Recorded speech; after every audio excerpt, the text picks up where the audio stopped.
Bonjour, bienvenue dans cette série de vidéos qui aura pour objectif de parler de cybersécurité. La cybersécurité est un enjeu important et primordial pour assurer la productivité de nos entreprises. Je suis Sébastien Hutin, expert en cybersécurité chez InMac Store. Cette vidéo aura pour objectif de parler de la checklist de la Sécu.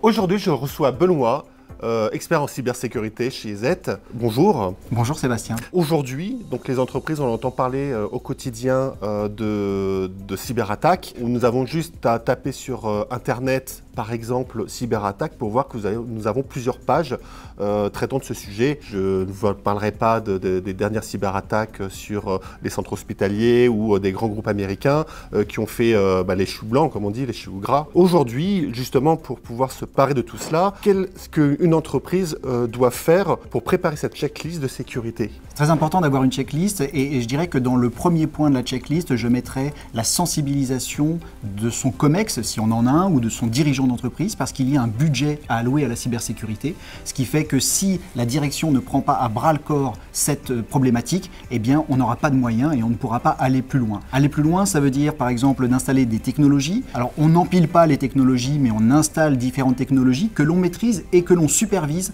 Pour moi, c'est le deuxième point de la checklist.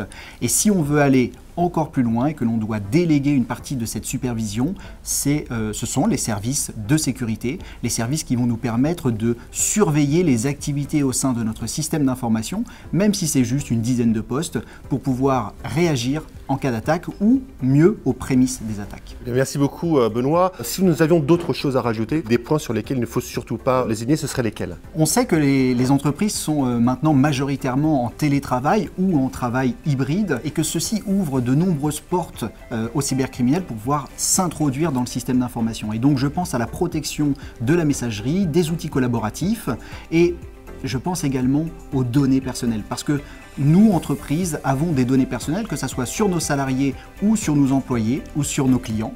Et ces données personnelles doivent être protégées à plusieurs titres et notamment au titre du RGPD. Eh bien, merci beaucoup Benoît. Grâce à cela, ça nous permet d'améliorer nos connaissances et de mieux servir nos clients. La prochaine vidéo aura pour objectif de parler des nouvelles technologies de détection.